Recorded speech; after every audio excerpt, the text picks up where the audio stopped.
Olá, pessoas de luta de paz, eu sou Babuca Grimaldi e esse é o Fala na Rede, podcast da Rede Sustentabilidade Bahia. Hoje, nosso terceiro episódio, temos duas pessoas maravilhosas aqui e hoje nosso podcast está recheado de cultura afro-baiana, com muita força, com muita identidade. E para abrir esses trabalhos aqui, eu quero apresentar a primeira convidada especialíssima, que é Rita Santos, carioca, coordenadora nacional da Associação Nacional das Baianas de Acarajé, Mingau, Receptiva e Similares, né, há 4 gestões. Rita faz parte do Conselho Municipal da Comunidade Negra em Salvador e conselheira também de Cultura do Patrimônio em Brasília. Rita, bem-vinda. Oi, tudo bom? Para mim está sendo uma honra estar aqui hoje, né? Participando, falar de cultura, falar de Bahia, falar de baiana é tudo de bom. Que maravilha. E Muito aqui ao bom. meu lado também, Lazo Matumbi, meu amigo e irmão, que cantor, compositor, dono de uma rica musicalidade, ativista social. Através de sua música foi agraciado pela Comenda Senador Abdias Nascimento. Foi também agraciado no Tribunal Regional do Trabalho da 5ª Região com a Comenda Ministro Coquejo Costa, da Ordem do Mérito Judiciário do Trabalho da Bahia. E no próximo dia 28 receberá da Câmara dos Vereadores de Salvador a medalha Zumbi dos Palmares, pelos relevantes serviços prestados à cultura brasileira e com especial deferência à cultura afro-baiana. Atualmente está candidatíssimo a deputado federal pela Rede Sustentabilidade com muito orgulho, com o número 1818. Lazo, bem-vindo! Obrigado, irmão. Estamos aí, firme e forte, na estrada e na luta. Maravilha. E para dar início ao nosso papo, vou trazer aqui uma questão que me parece assim bem importante, que eu acho que tem a ver com a trajetória de vocês dois. E seria assim, a importância da ocupação desses espaços, né, de poder, para além da luta política que travamos no cotidiano, assim, nos nossos segmentos. Qual a importância de chegar e ocupar esses espaços, né? Ou seja, Lazo na música, a Rita no movimento das baianas. Vocês, no dia a dia de vocês, tem a luta de vocês e essa política do dia a dia do cotidiano, né? Qual a importância de ir um pouco além disso e também adentrar esse terreno da política, né? Eu começo com a Rita aqui. Eu incentivo bastante as baianas, eu digo que hoje elas não são meramente donas de um tabuleiro. Elas também têm que participar da vida política. Então, eu estou sempre incentivando para que participe de conselhos da cidade, conselho de educação, todo lugar que a baiana puder entrar hoje, ela deve participar, principalmente para trabalhar para nós, para o nosso coletivo de baianas. Então, ela tem espaço em qualquer área, e eu acho importante. E eu faço a cabeça delas que participem, sim. Inclusive, tenho baianas saindo candidatas em vários lugares, no Rio de Janeiro, São Paulo.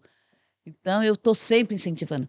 Não é para mim, eu não me vejo nesse local de candidata, mas incentivo que as baianas, sim, devem participar, sim. Não só as baianas, mas também tem que falar dos baianos. Tem alguns baianos saindo candidatos. Que maravilha.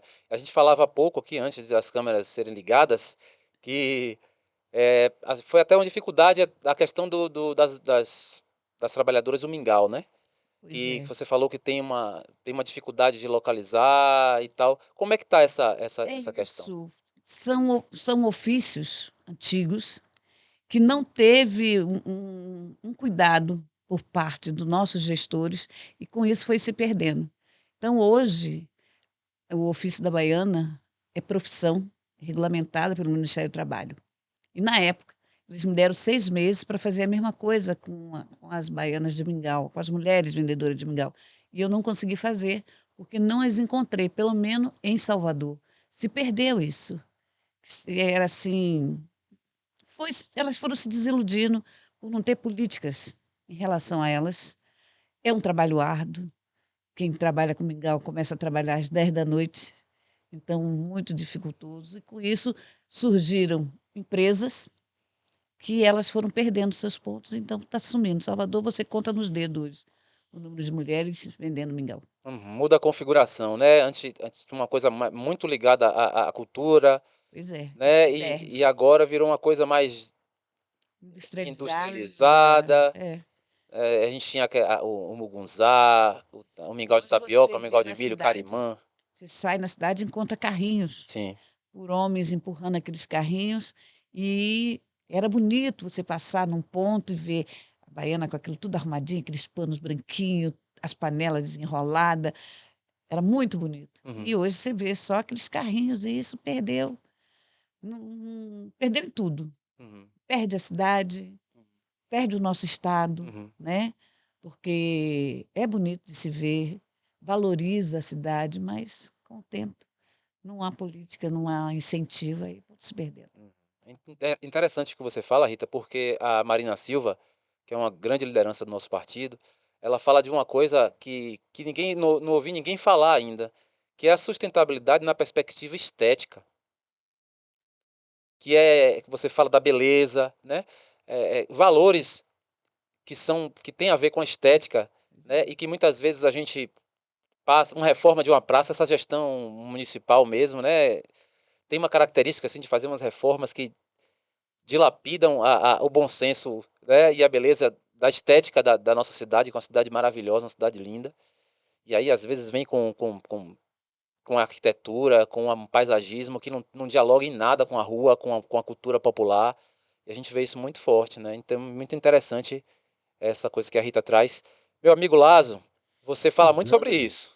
É porque eu acho, na verdade, que a gente vive num país excludente, que o tempo todo tenta invisibilizar as suas matrizes. E eu acho que a gente tem que ter a obrigação de ser essa representatividade, representar o nosso agente da melhor forma possível. A gente já representa na cultura, isso é fato, não tem jeito. Mas a gente precisa representar nos lugares de poder, que são esses lugares de poder que vão valorizar essa cultura. Então, eu acho que, como o país tem uma trajetória e uma política excludente, é mais que necessário que cada vez mais nós adentremos os locais de poder, porque são locais que realmente vão valorizar aquilo que a gente é. Se você for para olhar para a história dos povos originários, os negros indígenas, cara, a gente tá brigando até hoje, os dias de hoje, pelo, sabe, não é por nada, não é só por nos reconheçam como cidadãos brasileiros. Então, assim, é complicado. Quando isso a gente faz esse pedido de nos reconheçam e o país vira as costas o tempo todo tentando ser eurocêntrico, a gente se sabe que tem que ter a necessidade da gente entrar nesses lugares de poder para dizer assim, não, somos nós por nós. Somos nós que temos que fazer. Sabe por quê? A gente espera que vocês façam e vocês não fazem. Vocês prometem, faz com que a gente acredite, e aí a gente está numa época que é bem claro isso, né? O uso e abuso dos votos, daquele direito que você tem, o único direito que o povo tem, que é o voto. Então é necessário que a gente adentre. O meu clamor no dia de hoje é que vamos juntos, velho, vamos de turma. Todo mundo tem que chegar para poder ter uma voz, ó. É isso. A nossa cultura representa a história do nosso povo, até porque um país sem cultura, um país sem respeito à cultura, é um país sem identidade. E nós temos identidade. Até porque o governo como um todo, ele tira proveito disso. Quando você vai lá para fora, o que apresenta para fora para poder mostrar o carimbo brasileiro é a identidade da nossa cultura. E cadê que a gente não valoriza aqui dentro? Se você falar em acarajé, todo mundo vai saber no mundo de onde vem.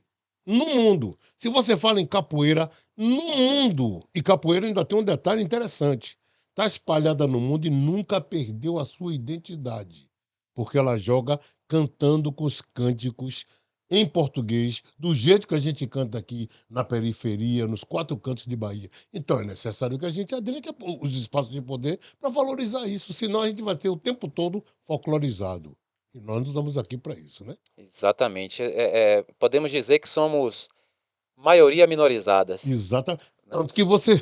Tanto que o discurso é que a gente chama a gente de minoria. Aham, Ah, porque a minoria? Que minoria onde? aham, Faça a contabilidade. E exatamente. hoje, até porque nós estamos mais presentes nesse discurso, existe uma tendência da branquitude querer se passar por lado de cá, se colocando nesse lugar da maioria. A gente tem que ficar de olho. É verdade. O negócio é sério. Deve ser a evolução do bronzeamento artificial que deve estar fazendo Ou, isso.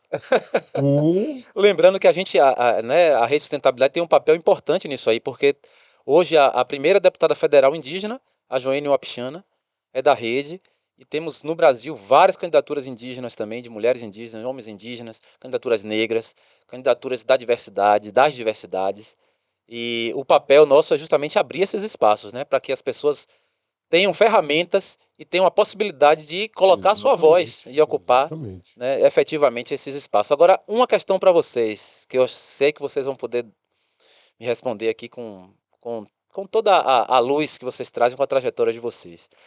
Queria saber, assim, de que maneira o racismo, né, e o racismo estrutural, ele se expressa, né, na prática do cotidiano das vidas de vocês. Como é que vocês sentem esse racismo?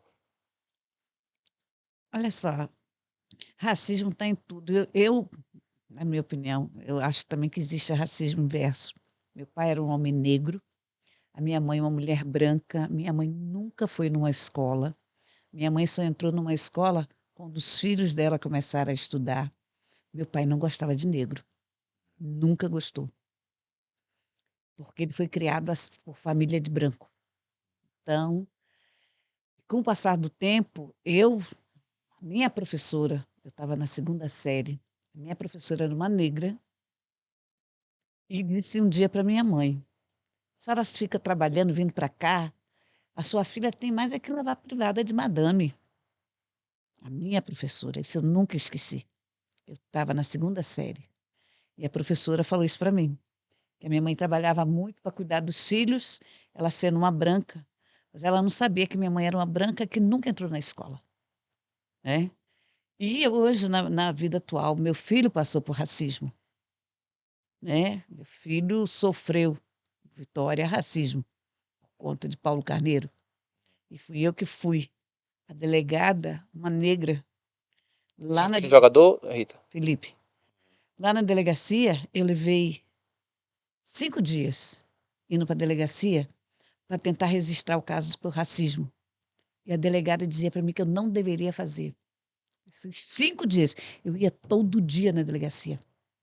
E a delegada dizia que eu não devia jamais registrar o caso como racismo. E eu falava, eu quero registrar assim. Ela dizia para mim, não, você não vai fazer, você vai prejudicar a vida do seu filho. Eu falei, quero. Registrei depois de 5 dias. Mas no final não deu em nada. Até hoje não deu em nada. E a gente encontra racismo na vida das baianas, porque eu acho que sofrem muito quando um empresário quer tirar o trabalho delas. Isso para mim é racismo, porque ele não precisa vender o acarajé. Ele tem muito outras coisas para fazer. Quando você pega uma mega de uma empresa que tem mais de 10 mil itens na sua prateleira e bota o acarajé para vender. Isso é racismo. Estão tirando o trabalho de uma mulher que tem um tabuleiro para manter toda uma família. Isso acontece todo santo dia. Todo santo dia tem empresário querendo vender acarajé e tirar o trabalho de uma baiana ou de um baiano, que tem só aquele tabuleiro para manter uma família toda. Isso para mim também é racismo. E a gente vê isso todo dia. Todo dia isso acontece. E cada vez mais estimulado por grandes empresas. Que se expressa nessa desigualdade econômica também, né? Uma desigualdade que é ampla, né? De vários sentidos, né? Pois é. Mas que na econômica ela é muito visível, né? Muito. Tá no dia a dia, infelizmente. E você, Lázaro, no meio do nosso meio, Cara, eu vou te falar um negócio. A gente vive um país da negação desde sempre. Desde que o país se tornou. Aliás, desde que o país foi invadido, a gente nega o tempo todo. A negação de que eliminaram vários índios, ou vários indígenas, desculpe, não é índio, é indígena, escravizou um monte de reis e rainhas vindo de África e depois largou no ostracismo. Depois de ter largado o ostracismo, ainda vem com a eugenia.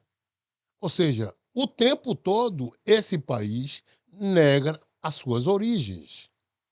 E quando Rita cita que existe o racismo inverso, eu faço uma leitura de que existe uma lavagem cerebral muito grande, desde sempre, aonde a gente consegue ver, nos dias de hoje, a escravidão mental do opressor e do oprimido. O oprimido, quando ele, por conta de ainda ser escravo mental, ele reverte, em vez de defender a si mesmo, ele faz o papel que o opressor sempre quis. Ou seja, é duro. A gente tem que entender que o racismo é forte e não dorme. A gente tem que trabalhar isso. Eu me lembro que há pouco tempo teve uma publicação de um sociólogo aqui da Bahia, na Folha de São Paulo, que dizia que o racismo agora era reverso, que nós fazíamos racismo contra os brancos. Seria até louco, seria até interessante se a gente se revoltasse e dissesse a gente está levantando uma bandeira contra os brancos. E não é isso. Quando a gente busca exatamente a igualdade, a gente busca exatamente o equilíbrio. Agora, é claro que vai se usar essas pessoas que são escravas mentais, que ainda não descobriram, porque a escravidão mental, para você se livrar dessa escravidão mental, você tem que fazer uma reflexão muito profunda. Quem sou eu? Você vai olhar para trás, você vai ver sua história. Quem sou eu aqui e agora? Você vai ter que olhar para trás e dizer assim: bom, me trouxeram até aqui, mas as condições que me trouxeram até aqui ainda continuam difíceis. Mas o mais importante, quem eu quero ser lá na frente. Então, por exemplo, a gente tem duas leis, a minha advogada ali, de vez em quando, a gente conversa e a gente fala sobre isso. Tem duas leis no Brasil que uma é real, que de um certo modo, criminaliza o cidadão que comete o racismo, e tem outra que estrategicamente, espertamente, vem e ameniza, que é a injúria racial. Sim. Agora imagine você, faça uma leitura. O que é injúria racial? O que é racismo? Você acha que é injúria racial? O racismo não está presente? Claro que está. Como a sociedade é uma sociedade negacionista, se coloca uma pedrinha para dizer assim, não, não, isso não foi racismo, isso é injúria racial. E claro, como muitos dos nossos, na atitude da delegada, de outros mais, e vai dizer assim, não, não faça isso não, é porque a cabeça ainda está ali presa, naquele lugar que diz assim, não mexa com isso não, que você vai se prejudicar. Ao invés de nós nos fortalecermos e dizer assim, nós temos que mexer com isso para trazer à tona a verdade. Eu acho que a gente precisa reescrever uma nova história nesse país. Uma nova Verdade. história para fazer as pessoas entenderem que a gente pode viver nesse chão de forma igualitária, agora, respeitando as diferenças. Esse é o grande ponto que o Brasil até hoje negou e não quer. Faz de tudo para que não aconteça. Mas a gente tem que lutar para isso. Eu fico pensando aqui na fala de vocês, o símbolo, né? Acho que um dos símbolos é, desse arquétipo aí do Capitão do Mato é o da Fundação Palmares lá, né? É uma coisa tão simbólica desse comportamento, né? Mas isso é colocado O Sérgio Camargo, né? estrategicamente. Isso não é gratuito. Isso é colocado aquele cidadão que tem, ou aqueles cidadãos que tem ainda na sua escravidão mental a falta de percepção de quem você é, da valorização da sua história, é usado exatamente para como, mas usado de uma forma tão inteligente que quando surge algum movimento partido de nós mais consciente, aponta. Mas quem está fazendo não é os seus. Uhum, Quem está fazendo é o seu semelhante. uhum. E a gente tem que lutar para isso, para que esses semelhantes que ainda não acordaram, porque é muito louco, olhe bem, como a escravidão mental está no oprimido, como está no opressor, o opressor acha que ele ainda vive no tempo colonialista e com privilégio, é o tempo todo buscando a manutenção desse privilégio.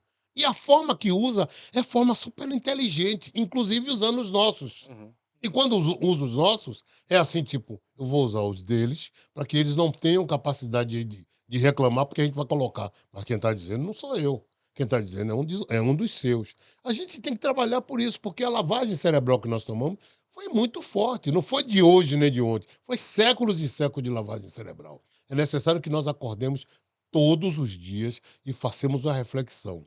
Todos os dias e todas as horas. Então é necessário a gente ver isso, a gente vê aquilo, e se entristece, às vezes até inocentemente a gente aponta um dos nossos, mas isso é um processo que a gente tem que se Uhum. desconstruir para poder valorizar, porque a tendência é que cada um de nós pegue um dos nossos e sacrifique. Sim. Não, a gente tem que fazer o caminho inverso. Uhum. Tipo, Capitão do Mato daqui tem uma frase que eu acho que é interessante da música de Roberto Mendes. Aprender a ler para ensinar nossos camaradas. Esses camaradas ainda não conseguiram entender. A gente tem que fazer ele entender. É difícil? É, mas não é impossível. A caminhada é longa? É, mas vamos nessa. A gente consegue. É verdade. É por isso que a política tem um caráter pedagógico também, né? Um caráter de elucidar, de trazer reflexão, de trazer compreensão, de trazer consciência para as pessoas, né? Eu acho que essa característica da política tem se perdido muito. A gente tem falado muito sobre a gente conversava aqui sobre a questão do entretenimento e tudo, mas a política também absorveu essa, além da safadeza que é histórica, infelizmente, mas ela absorveu essa coisa também do entretenimento. Fica essa discussão superficial e esse tipo de reflexão, que é a reflexão que emancipa, ela não é trazida Mas com olhe bem, frequência, né? você vê que o racismo ele é inteligente, que o ponto que ele mais atinge são dois pontos básicos: educação e saúde. Você sem saúde, você não pensa. Você sem educação, você não questiona.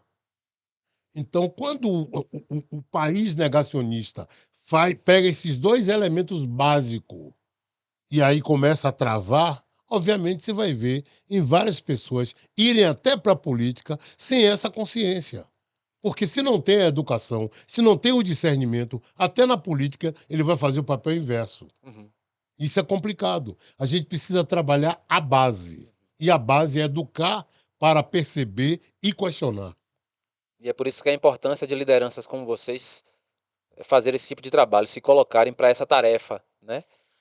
Eu faço isso desde sempre. Uhum. A vida, aliás, eu sempre digo o seguinte: eu não estou aqui de graça. Eu estou aqui porque a minha ancestralidade me colocou para cumprir uma missão, através do meu canto, através da minha voz e fazer o meu papel. E a ancestralidade é tão danada que já me colocou num outro patamar para tentar adentrar a política. Então você vê que o tempo todo eu sou, vá mais um pouquinho, vá mais um Uhum. pouquinho, que você precisa ir um pouco mais além. É isso, nós precisamos ousar em busca de um terreno mais. Aliás, a gente tem um exemplo muito grande que foi o Quilombo de Zumbi.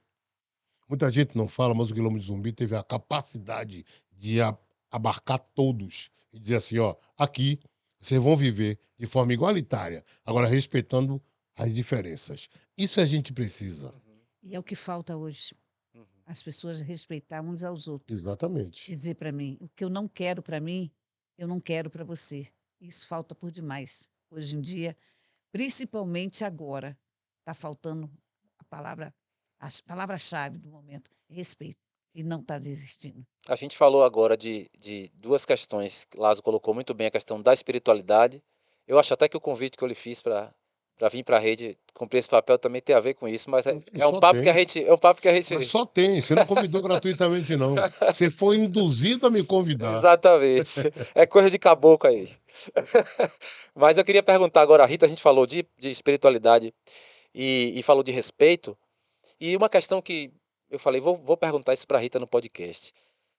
Existe um processo assim de apropriação, né, cultural, com relação ao acarajé, né, que tem vinculação com a questão religiosa, né? Eu queria perguntar a você assim, muito diretamente, existe bolinho de Jesus? Eu já li a Bíblia e lá não fala em bolinho, né? Na Bíblia se fala em distribuição de peixe, em pão, em vinho, em peixe, e não fala em bolinho, não fala no acarajé.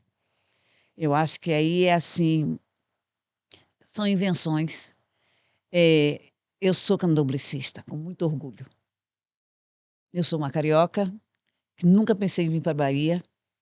Cheguei aqui, fiz minha obrigação aqui. O local que eu administro hoje eu recebi como presente no Rio de Janeiro. Nunca ia imaginar que eu ia receber um quadro de uma baiana lá no Rio de Janeiro. Quando eu vim para a Bahia, eu trouxe esse quadro e depois eu descubro que esse quadro foi pintado ali onde eu administro hoje, onde é o Memorial das Baianas. Esse quadro foi pintado lá. E eu ganhei de presente em 81, quando eu fiquei noiva. Quer dizer, então, estava tudo se juntando para que eu viesse para a Bahia. Sempre fui bancária e hoje dou a minha vida em função das baianas do Acarajé. Já podia ter voltado para o Rio de Janeiro várias vezes, mas não saio daqui por conta delas. E assim, minha filha é evangélica, mas ela me respeita e eu a respeito. Meu filho é evangélico, ele me respeita e eu respeito. E o que não está havendo entre nós é o respeito. Não existe bolinho de Jesus, existe acarajé, comida de santo, comida sagrada. E ela tem que ser respeitada. E eu tento, ao longo desse tempo, fazer com que isso aconteça. Mas, infelizmente, no nosso estado, nem tudo acontece como a gente quer. Eu, às vezes, digo que Salvador era para ser um espelho da nossa cultura. Mas eu digo que é um espelho quebrado, que a gente não pode levar ele para fora, porque, às vezes, em outros estados, é mais respeitado do que aqui. E aqui tudo acontece aqui. Tudo tinha que começar a ser valorizado aqui, para os de fora nos enxergar com respeito e acontecer a mesma coisa lá fora. Às vezes acontece. Tem estado aí que você não vê evangélico vendendo, você não ouve nem falar em bolinho de Jesus, Uhum. porque não tem evangélico vendendo acarajé. E tudo é no nosso estado da Bahia. Quando eu digo que nosso estado não valoriza o que tem, começando por aí, pelo bolinho de Jesus. Não existe bolinho de Jesus, existe acarajé.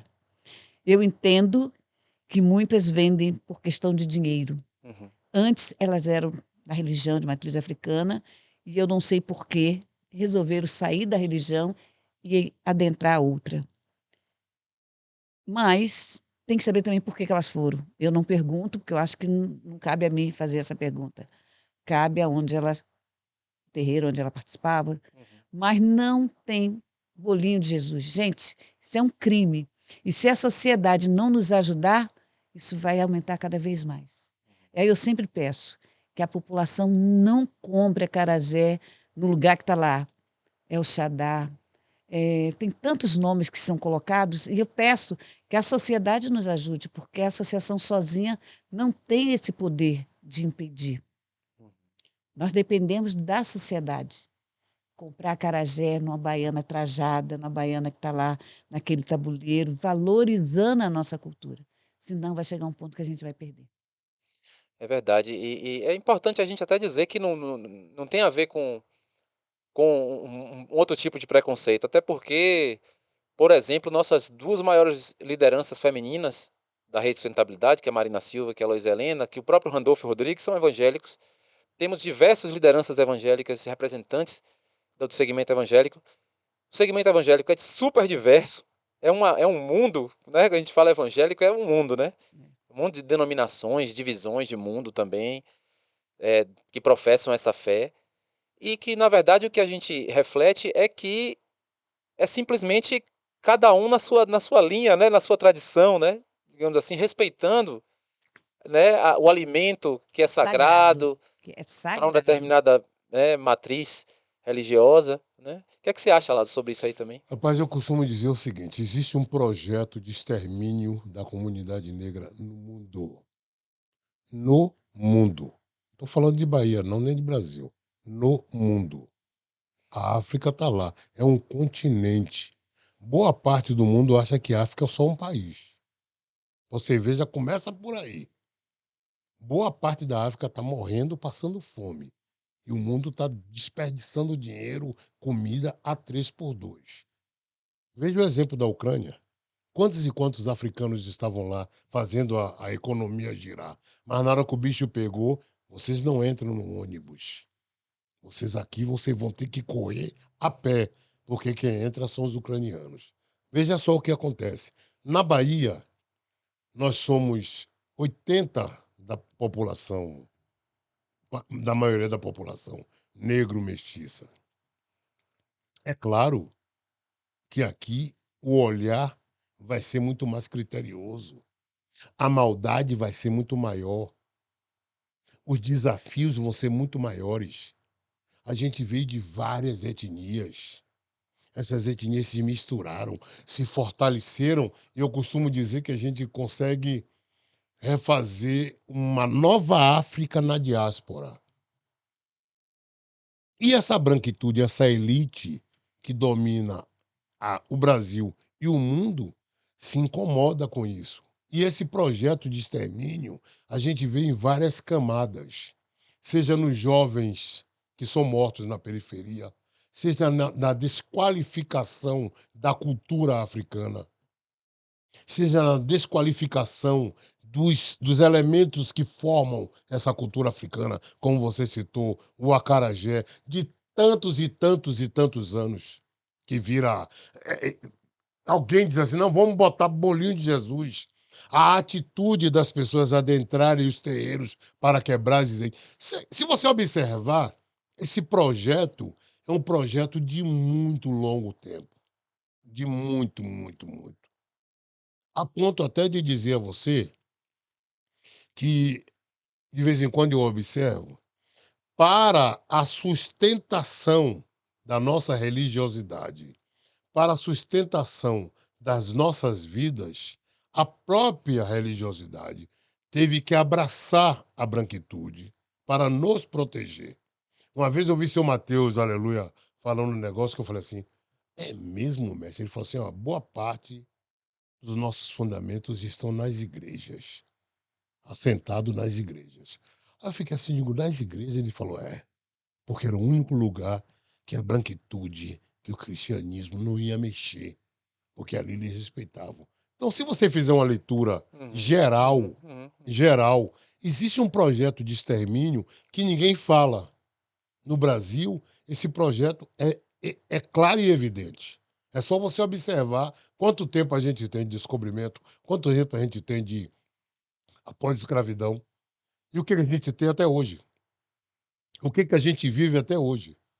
É necessário, e aí eu falo como ativista, é necessário que nos levantemos, acordemos e vamos à luta, velho. Porque se a gente não lutar,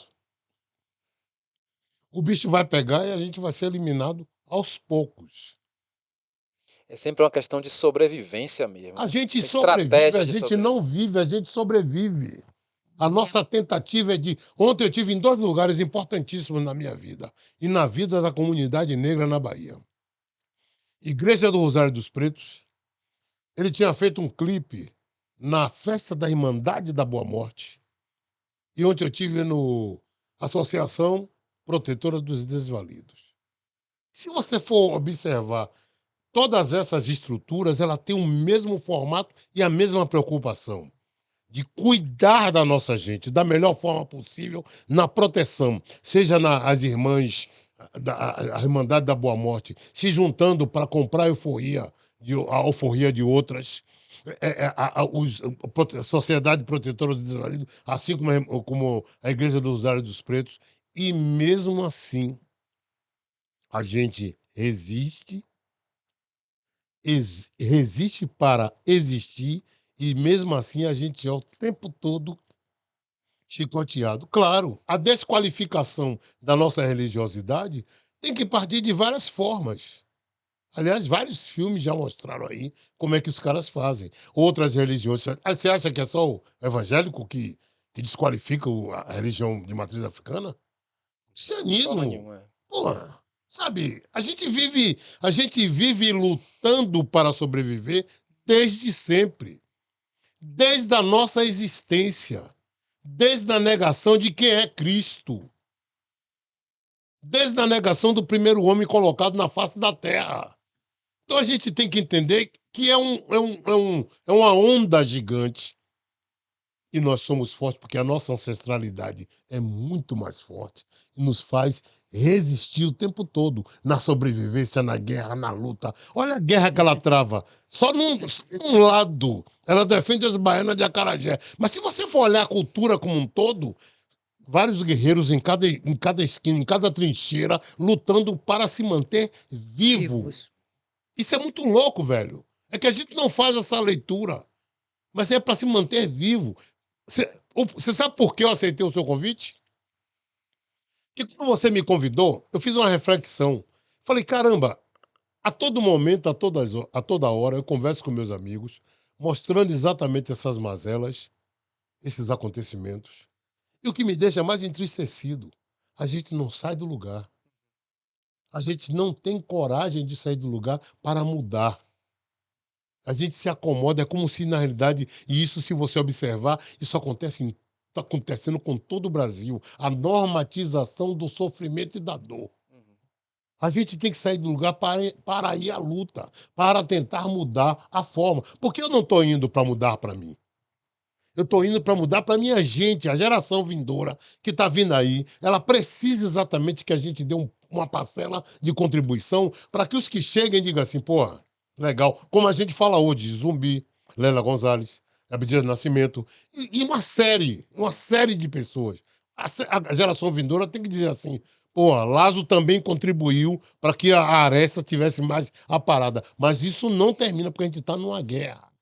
E essa guerra é a Guerra Fria. É a guerra que o Brasil, aliás, esse governo que está aí, fez com que essa guerra, muita gente saísse do armário e se colocasse hoje dizendo assim, Exatamente. eu não gosto de preto. Que bom que você está me dizendo que você não gosta de preto. Sabe por quê? Eu não desgosto de você, não. Eu só vou ficar de olho em você, ó, de olho aberto, para você não me apunhalar. Mas não pense que eu não desgosto de você, não. Sabe por quê? Eu estou criando esse chão aqui, eu construí esse chão aqui para a gente viver junto. É só você me respeitar ou lhe respeitar. Isso é dose, cara. O tempo todo. Verdade. E na Bahia você vai ver isso muito. Porque a Bahia tem 80% da população. 80% da população. Quem vai deixar essa negrada crescer? E a discórdia é plantada entre a gente. Sim. Fique brigando entre vocês, que a gente se dá de bem. Isso é verdade. Isso é muito louco, velho. É. A gente tem que acordar todos os dias. Todos os dias. Olhar para o mar, onde foi nosso sangue derramado, e dizer assim: pô, nós estamos aqui com sobreviventes, né? É, mas a gente quer viver. A gente não quer continuar com sobrevivente, não. Vamos à luta. E eu estou aqui para isso, irmão. Sem arma, sem nada, só com a força da minha espiritualidade, da minha ancestralidade, que conduz no silêncio, na energia, na fé e no axé. Vamos que vamos, papá. Vamos que Não tem vamos. para ninguém. É exatamente isso aí. Todos os dias é preciso, como diz aquela frase na convenção nossa, é preciso escolher entre descansar e ser livre, né? E você falando, Lazo, eu fiquei, como sempre, me emociono te ouvindo, mas eu lembrei também do movimento que eu fiz lá atrás, em 2016, quando aceitei o desafio também de ser candidato a vice-prefeito de Salvador.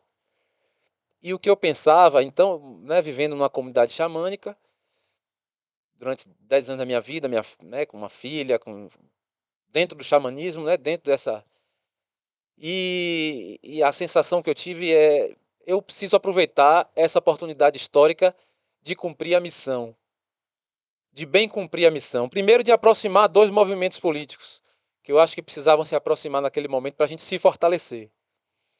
E segundo, para dizer assim: é possível adentrar esse campo mantendo a coerência, mantendo o princípio, né? E plantando uma semente. E vejo que hoje essa semente já amadureceu muito. E a gente tem condição hoje de estar fazendo esse debate, estar fazendo tantos outros movimentos, porque a gente é de luta, a gente é de luta. Ao mesmo tempo que a gente é de paz, Uhum. a gente é de luta. A gente está aqui para isso mesmo, né? Agora sim, falando de política cultural, né? Vou puxar aqui para esse papo agora, do ponto de vista, porque a gente falou da importância da cultura. Eu queria que vocês avaliassem um pouco, hoje, qual o olhar de vocês sobre a política cultural que é feita no município de Salvador, no estado da Bahia. Ela cumpre o papel de ser um agente transformador nesse sentido, ou tem muita coisa que precisa ser melhorada nesse aspecto? O que é que vocês acham, Rita? Falta muita coisa. Nossa Senhora. Para você ver, a gente é patrimônio do Estado. Esse título está vencido há mais de 5 anos. É mesmo. Ainda não foi renovado. Esse título foi nos dado em 2012. Tinha que sair uma revista, um livro. Nunca saiu. Por aí você entende como é que está a nossa cultura no nosso estado. Se eu falo do ofício das baianas, imagine outras culturas que a gente tem no nosso estado, que o nosso estado é um estado fértil. É um estado fértil. A cultura, ela ferve nas nossas veias, né, dos baianos. Se não tem quem brigue por eles, imagina como é que está. Se a gente está no dia a dia lutando e a gente bota a cara para bater, imagine aquela cultura que não tem quem bote. Aonde ela está? Nosso estado está muito aquém para cuidar da nossa cultura. É verdade, né? E você vê que é uma coisa, são 5 anos. O que é que justifica um lapso de 5 anos em se tratando de algo tão importante? A justificativa é que não existe política cultural. Existe política do entretenimento.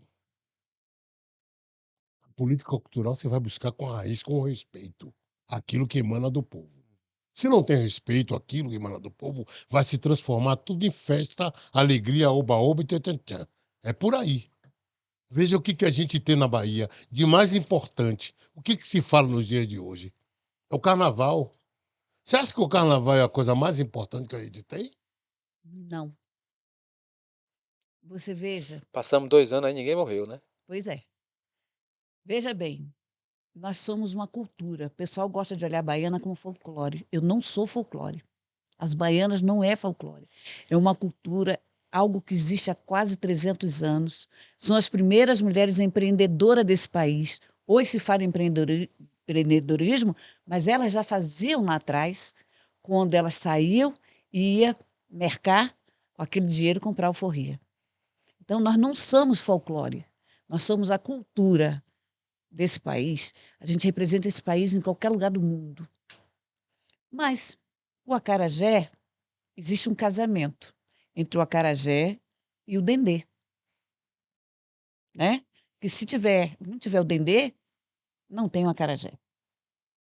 Então, um não pode andar longe do outro. Tem que estar assim. O nosso estado, hoje, só produz 4% do dendê que nós utilizamos no nosso estado. É mesmo. Nós somos o maior consumidor de dendê.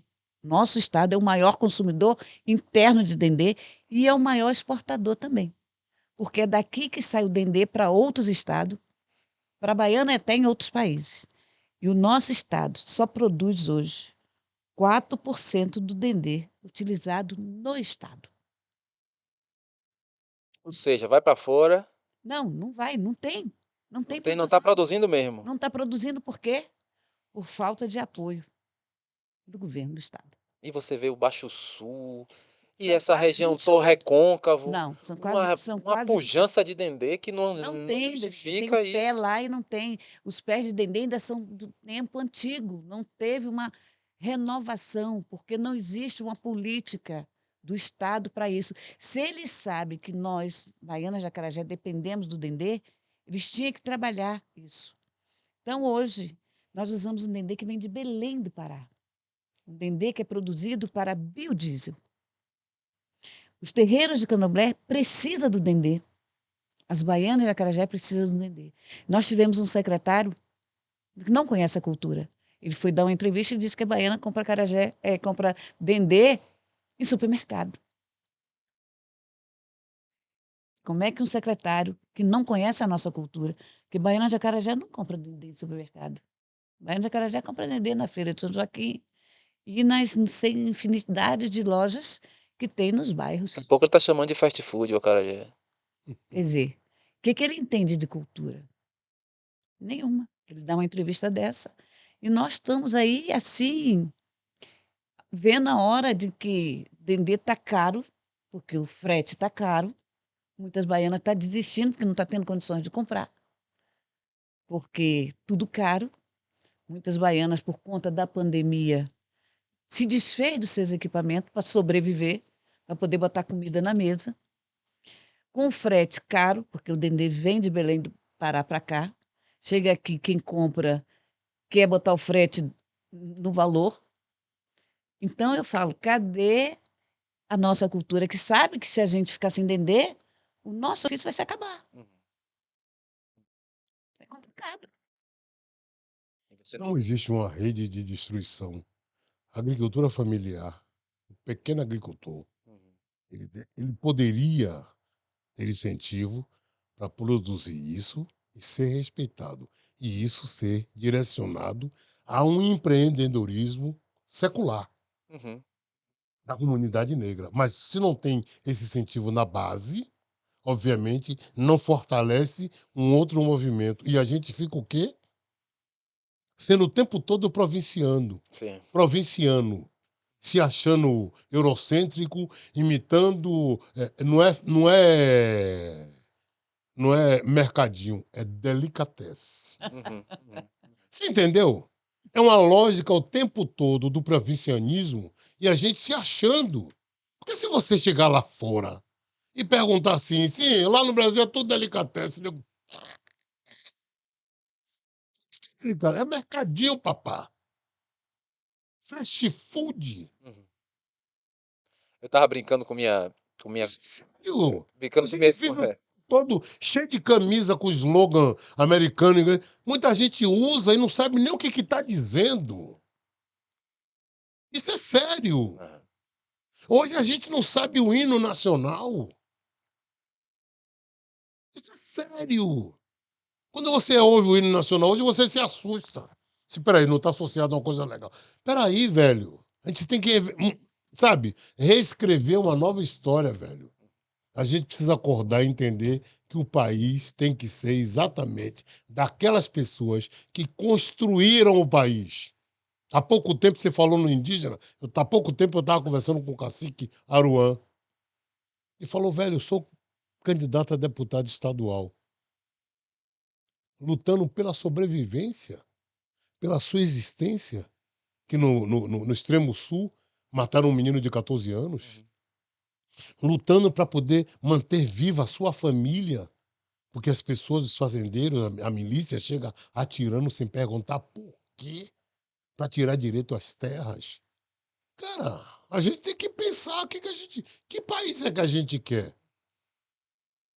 O que a gente está fazendo com a gente mesmo?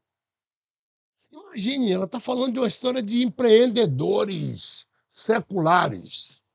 A baiana de acarajé, quando saía, não era nem acarajé, era acará. Sabe, para sustentar a família. Sabe, aí hoje, nos dias de hoje, muita gente chama de bolinho de Jesus.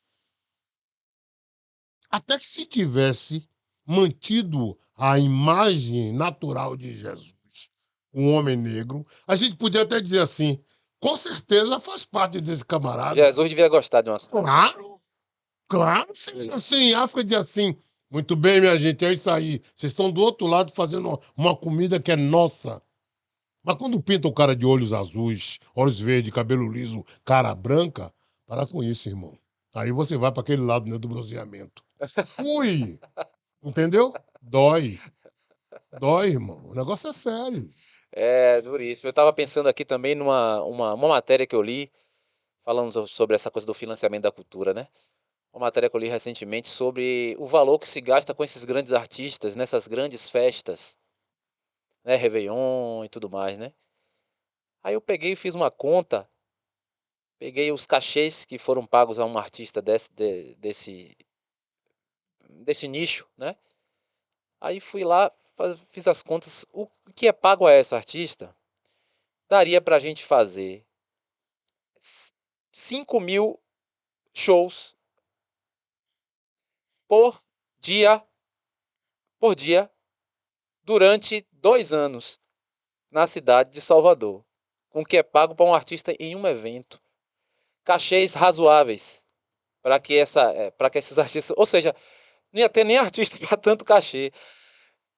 É a visão da insustentabilidade mesmo, né? É por isso que a gente batalha tanto por essa ideia. Às vezes as pessoas até cismam com a ideia da sustentabilidade, porque existe uma apropriação do termo por outras correntes. Mas a gente bate nessa tecla, não é à toa que está no nome do nosso movimento, que esse é um exemplo de uma política completamente insustentável do ponto de vista cultural. Como é do ponto de vista econômico, essa falta de vinculação entre a economia, a agricultura familiar, a economia solidária, né, e patrimônio material e imaterial. Então, isso é um exemplo muito grande, muito eloquente de como a sustentabilidade ela é importante na política. Estrategicamente, existe uma valorização dessa sustentabilidade separatista. Sim. Sustentabilidade para uns e não para todos. Uhum. Então é necessário que a gente reveja esse conceito também, porque as pessoas, tipo, é isso, mas não é para todos. E as pessoas da floresta, como é que vive?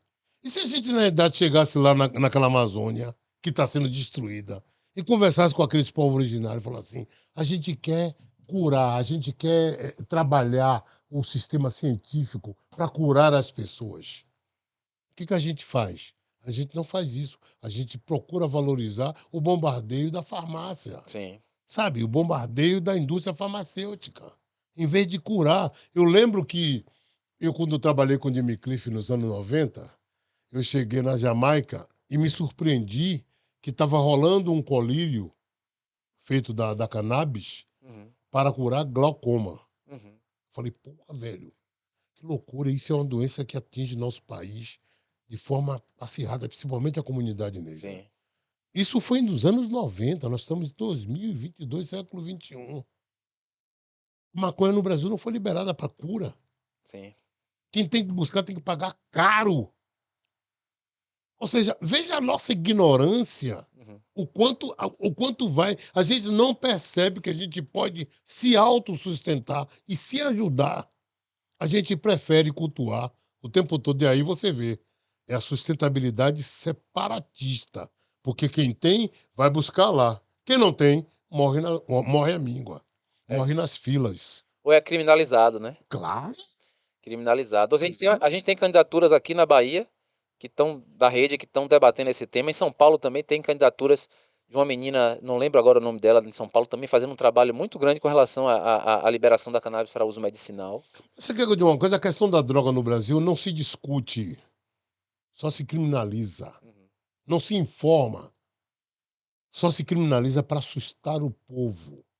O povo menos esclarecido tem medo.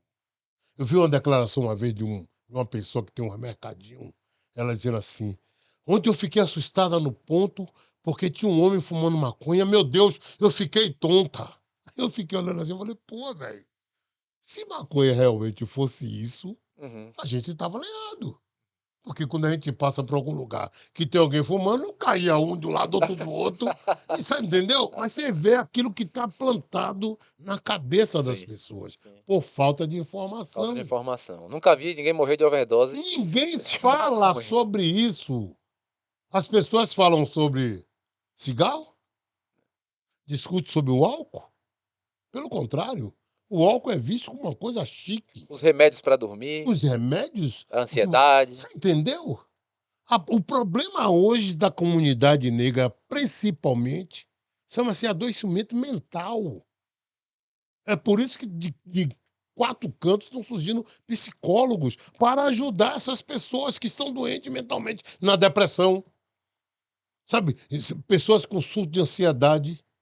Aí você vai para por que isso? Vai ver o meandro de tudo isso. É como essas pessoas estão sobrevivendo. Porque elas não estão vivendo.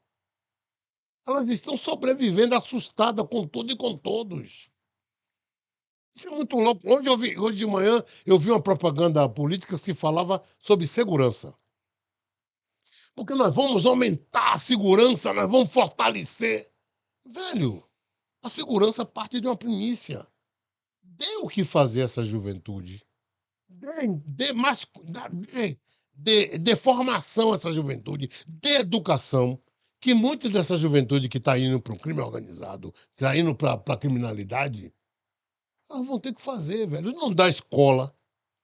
Se você chegar em qualquer bairro humilde, tem uma escola, está fechada. Ah, não tem professor, não tem merenda, não tem nada. Oi, como é que a gente quer montar um país? Se você for ver o nível de avaliação educacional no Brasil, está em baixa. Por quê? Porque não tem incentivo. Se você olhar o quadro desse último governo aí, tirou toda a verba da universidade, das pessoas que poderiam ter os quadros de experiências científicas, e os reitores dizendo assim: a gente não consegue fazer essas experiências porque a gente não tem verba para aplicar, para comprar aparelhos, para fazer isso. Que isso? Que isso? Alô, alô, acorda! Vamos trabalhar em prol da nossa gente. Vamos fortalecer a nossa gente, porque a gente fortalecendo, todo mundo ganha. A ignorância é que mantém um pouco lá em cima, em detrimento de uma grande massa cá embaixo. Vamos fortalecer a nossa gente, porque todo mundo ganha. Todo mundo fica bacana. É verdade. Todo mundo fica legal. É verdade. Eu tenho uma experiência como professor do município e, além da desvalorização salarial, da questão da desvalorização social da imagem do professor, das condições físicas das escolas, é uma coisa, Lázaro, gritante. É algo, para você ter uma ideia, todo mês, por exemplo, na minha experiência, eu tenho que ficar conferindo meu contra-cheque para ver se sempre, todo mês, tem uma questão que eu sei que, oh meu Deus, vou ter que gastar aqui algumas horas para resolver essa situação, porque tiraram o dinheiro indevidamente do meu salário, que já é pouco. Então, como fazer um trabalho digno, né? Como transformar pela educação, se a gente não valoriza o professor, se a gente não valoriza a escola, se a gente não valoriza esse papel do professor, né? Professor tendo que fazer papel de educação doméstica também, muitas E vezes, é muito louco isso, né? porque a escola, se ela fosse bem estruturada, seria a extensão da família. Uma potência, né? A extensão da família, porque uma escola bacana, ela tem um tempo integral, onde o aluno está lá estudando e tem convívio, sabe? Conhecimento, outras atividades, e vai descobrir outras coisas. E isso é extensão da família, porque a família deseja isso. Quando você mora num bairro humilde, que seu filho está no campinho jogando bola, a todo momento você está abrindo a porta para ver se ele está lá, para ver se ele está vivo. Se a escola fosse valorizada no nível que tem que ser valorizado, eu até vou dizer um negócio maluco. Eu acho que o professor teria que ser valorizado do mesmo jeito que é valorizado o juiz. Porque é o ponto principal, velho. Sim. É o ponto principal. Um professor bem pago, uma escola bem estruturada, um programa de educação bem estruturado. Ô, velho, eu me lembro que no meu tempo, a escola pública, o professor tinha horas e horas, às vezes batia o negócio, tem. E o professor lá tome. Não, peraí, vamos fechar aqui o assunto. E pim, pim. Cara, é isso que falta. Esse incentivo, esse estímulo para o aluno não sair da sala, para o professor não sair da sala e a gente sair dali com dúvida, ligando para o colega assim: vambora para a biblioteca. Qual são as bibliotecas que tem na Bahia hoje, você sabe? Você Difícil, como né? professor? Porque Difícil. antigamente tinha um bocado, né? Hoje não tem tanta, não, né? É, tem barris ainda, A única, né? tem as bibliotecas, mas Mas em livrarias, o que eu vejo. Hoje, é, aquela biblioteca que pública, eu lembro agora dos barris, do Monteiro Lobato, gabinete de leitura, português. são os mesmos Uhum. que se sustentam, mas não tem mais. Cara, cara, É, assim, realmente é muito difícil falar em transformação pela educação. Agora, para a gente amarrar nosso papo, nossa conversa, eu queria que vocês fizessem umas considerações finais aí, é, mirando o horizonte, olhando para frente. E Rita, dentro da sua militância, né, do seu ativismo, que é tão importante, né, que é um prazer estar aqui conversando com você, de coração. O que é que seria importante, né, para você, para que esse movimento seu pudesse ter um caminho de desenvolvimento, uma sustentabilidade, assim, vamos pensar num cenário, vamos sonhar, vamos botar essa utopia para frente aí um pouquinho. Eu gostaria que precisaríamos que as baianas fossem mais unidas, chegassem mais junto. Eu sempre digo, você pode até não gostar de mim, Mas quando a gente fala do nosso ofício, nós temos que estar todas juntas. Terminou ali, cada um vai para o seu local e não precisa gostar. Mas nós precisamos ter mais união. Porque se a gente ter união, a gente parava esse Estado, parava esse Brasil. Porque se as baianas resolvessem, fosse unida e parasse, não digo um mês, uma semana, nós íamos mexer com Maranhão, com Ceará, Piauí, Mato Grosso, Rio de Janeiro. Porque desses estados vêm as coisas para cá, para nós trabalharmos. Então, se as baianas fossem mais unidas, chegassem junto mesmo, a gente mostrava para o país a potência que nós somos.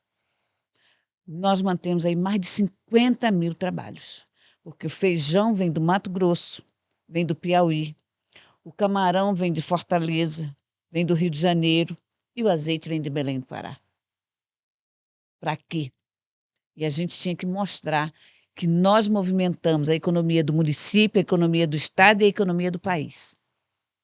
Então, eu sempre peço união. Nós precisamos ser mais unidas para que isso pudesse acontecer. E nesse momento de política, que cada uma tenha certeza naquilo em quem vai votar. Não é porque me deu um saco de cimento que eu tenho que votar naquele. Ela tem que pensar na coletividade, ela tem que pensar 4 anos. Porque o saco de cimento acaba. Mas nós temos 4 anos pela frente. Então, elas têm que ter muita consciência. Eu, todo dia eu fico...